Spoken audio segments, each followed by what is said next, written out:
জিয়াউর রহমান স্বাধীনতার ঘোষণা না দিলে বাংলাদেশ হতো না বলে মন্তব্য করেছেন জাতীয় সংসদের হুইপ রুহুল কুদ্দুস তালুকদার দুলু।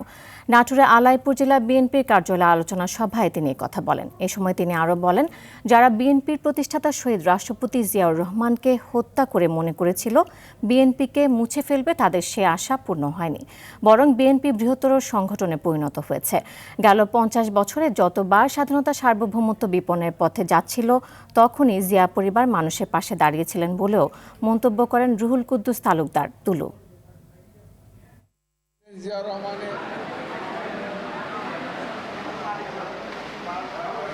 কালুরঘাট থেকে স্বাধীনতার ঘোষণা যদি সেদিন না দিত, এই বাংলাদেশের ইতিহাস হয়তো এতদিন বাংলাদেশ থাকতো কিনা জানি না।